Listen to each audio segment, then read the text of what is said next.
my skate, but maybe it looks like your skate. I like this one because it has all the little bits and pieces, right? So it actually like helps us understand, like, if we were to take the whole thing apart, what does your skate look like? Have you guys ever actually taken your skates apart? No. Okay, so got a yes and a no. Cool. Yeah. So no judgment either way. It's totally fine if you never take your skates apart. I mean, I would recommend it. I would recommend cleaning your skates and like getting to know your skates. But if you never do, it's really not going to hinder your like progress as a skater all that much. I'll just put that out there. I never touched my skates for the first like 4 years of my life, of my derby life. And granted, I went through a couple different pairs of skates, but still, it's not like I was that skater that was cleaning my bearings and like tweaking stuff. I just skated. So like, it's totally okay if this is not something that interests you and you're like, oh, London, like I'm not really that way inclined. You're fine. You'll be fine. Also, just as a plug, Forney is that way inclined and will gladly clean your shit if you don't want to. So if you do want someone to take your stuff apart and tweak it and like tune it up, she's your gal. Okay. As a plug. All right, so you know your boot. Everyone's boot looks slightly different, but you have your boot. Obviously, they're made of all different kinds of materials, but depending on your boot, depends on the fit, and it probably also depends on the mounting. So like different styles of boots, different materials of boots, you'll see different styles of mounting. That's not super important as long as it fits you correctly. That's like the biggest thing about your boot. Your plate is obviously that gigantic chunk of metal that's mounted to your boot. It's obviously attached to the bottom of your boot with nuts, bolts, whatever you want to call them, things, screws. Your plate is probably the biggest way to customize your skate next to your boot and your wheel, I guess. But the plate is probably where you could spend like exorbitant amounts of money and actually have it count. So if you're like, hey, London, how do I get like a better fit? How do I get more reactivity? How do I customize this skate to get it to do more for me? You want to look at plates. That's going to be your best bet. You can have a shit boot on a really nice plate, and you'll feel the difference more so than if you get an entirely new setup. So if you are the type of person that's like, I've maybe been skating on this setup for a while, I feel like I've kind of reached my max at like where I can go with the actual skate itself, not skill wise, but just like, you know, based on gear. But maybe, you know, finances don't really give you a lot of leeway to upgrade your entire setup. I would say spend some money on a plate, and you'll definitely get your money's worth. Can I jump in for a second? Yeah. Will you talk at some point about how you determine by the size, like if you only want to upgrade the plate, how you determine what size plate you need based on the size of your boot? That's a good question. Usually it's dictated by, so you wouldn't necessarily, I guess the best answer I can give you is you would probably measure your plate and go with the same size. And if you had specific questions beyond that, I would call around and like ask somebody that actually would mount it for you. As I'm not 100% sure if there's another way to go about doing it. Joe would be a good person to ask about that. Okay. As far as like a resource within our league. But yeah, you can't really go wrong, to be honest. Like, yeah, it's not like you could buy, you know, well, I guess you could buy one that's too small and the mounting would be off, but most of them are pretty like average size for an average foot, if that makes sense. So like, you'd have to like really try to mess that up, I think. Yeah. Widow, did you raise your hand? Yeah. What are the things that you check or you determine whenever you buy a plate? Like what are the things that it affects or it can improve? So your plate can improve your agility. It can improve like how explosive you are. It can reduce the weight. So the better quality plates are much, much lighter. So it actually takes weight off your foot, which makes you faster. It can improve, I mean, I guess it's just another form of agility, but like your stability, your lateral movements, like how quickly you can sort of use your edges to cut around. Like if you have like a plastic plate, there's no give in that bad boy. And so it's gonna be much, much harder for you to like stop on a dime, right? Or to like make like a hockey style stop or a lateral cut. Like you're gonna have a much harder time and have to like pick your foot up more. And it's heavier. So all of those movements like cost more energy, right? So yeah, that's why like your plate is pretty pivotal as far as your gear. It's like the one thing that you can upgrade that you'll like immediately notice a difference. You can make tweaks to other things on and that will help tremendously, like your trucks, which I'll get into in a second. But yeah, your plate could literally like catapult you into like the next level, and you'd be like, damn, I'm so fast. I didn't know I could do that skill. Like I had this experience, honestly. Oh, wow. Like upgraded to, you know, a non-plastic plate and was like, holy shit, I actually know how to play derby. Like I thought that I was just a bad skater, but I was like, oh no, I was fighting my gear. Like it's amazing. Okay. So yes. So I would definitely encourage you, if you feel like your gear is holding you back, like what if, and you'll kind of, I feel like, you know, once you're there, where it's like you're vibing with everything, like your body's listening to your brain, right? Where it's like you're telling your body to do stuff, it's doing it correctly.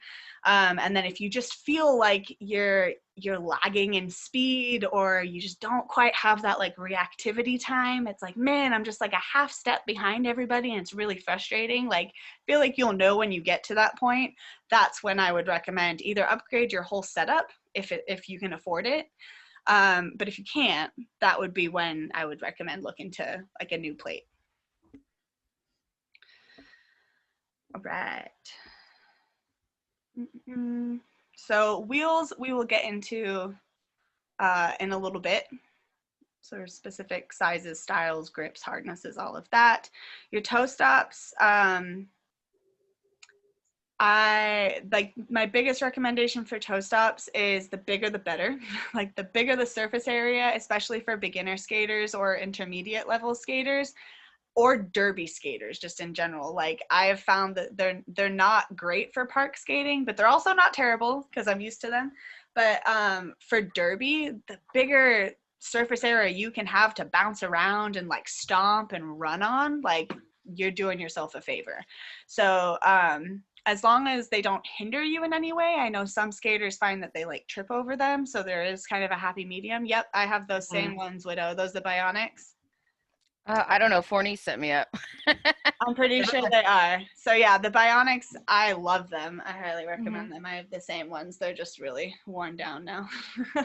But I like that they remind me of a horse hoof, right? Like Okay. the surface area of it. And think about the stability that a horse has, right? To really like gallop and like dig into the ground, and then picture yourself doing that when you jam, right? Or when you're like trying to run after somebody.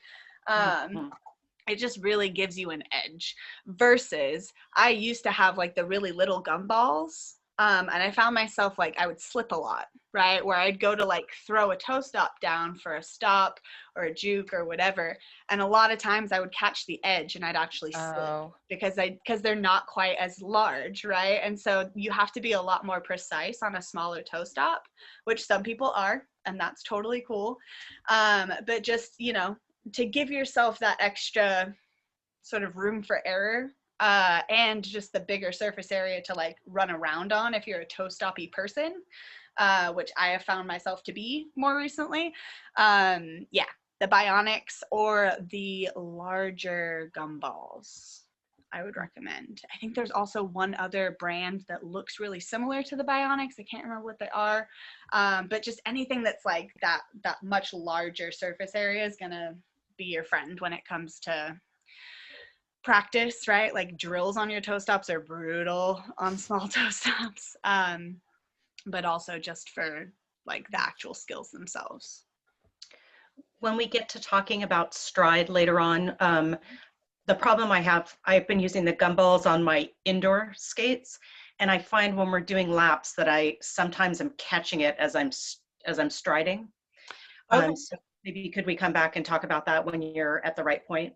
Yeah, so we can talk about that right now. So for your toe stops, depends on, so when you initially put your toe stops in, the general rule of thumb is that you want about 3 fingers width between when your toe stop is engaged and the ground. So you should be able to sort of wedge like 3 to 4 fingers in that gap, because that's how, and I did it under the toe. I meant under your wheel. You guys know what I'm talking about. I'm like, there's no ground. But yeah, so from your toe stop being engaged, 3 to 4 fingers is how high you want your foot to go, right? Like that's where you're going to be most stable. However, as you get more comfortable, you can feel free to adjust that. Like mine are as high as they will go. Like I can almost put double that in mine, and I'm comfortable up there because I like to like dance around like almost like on tippy toe, right? So depending on how comfortable you are in your toe stops, you might just want to adjust them up. So like twist them further in and tighten them there and see how comfortable that feels, because you're less likely to clip them for one, but also it gives you a little bit more agility when you're up on your toes dancing around a little bit. All right. So I would recommend just trying that out. You don't want to go too high too soon, because it can feel really like off kilter when you get up there if you like adjust them way up. But if you do it gradually, you know, it's almost like loosening your trucks, which we'll talk about in a second. Like you want to do it really gradually as you adjust up, but I think that would stop you from catching them. Okay, thank you. Yeah. And then if you are still catching them, you may want to just look at different toe stops. Would be my recommendation. Yeah, I usually use bionics with the like the smaller gray bionics for trail skating, and I found that those are great for that. But I can totally see what you're talking about, derby being a completely different application. Totally different beast. But yeah, but the bionics also have the slits, so they're nowhere near your wheel, which is the nice thing about this shape. Beyond the fact that it gives you that increased surface area, you're not likely to clip them. So that's another thing to kind of look at advantage wise for toe stops. All right, so your pivot cup. So you see that sort of underneath where your toe stop would go in, it says pivot cup insert here. And then there's the pivot pin and lock nut sort of underneath that. I'm pointing. You can't see where I'm pointing. Sorry. I'm trying to find it on mine. Can you see my cursor? Yes. Yeah. So it's right here. So your pivot cup goes in here. And there's another one back here. And then these are just the lock pins, and this is your pivot pin that's on your truck. Okay. So your pivot cup is basically the thing that your truck does all the turning through. So if you think about like your truck is mounted, so if this is your plate and your truck is mounted here, your truck moves, right? And like, because then your wheels are mounted to the truck. Yeah. So like your truck goes into this hole, just like this one is, right?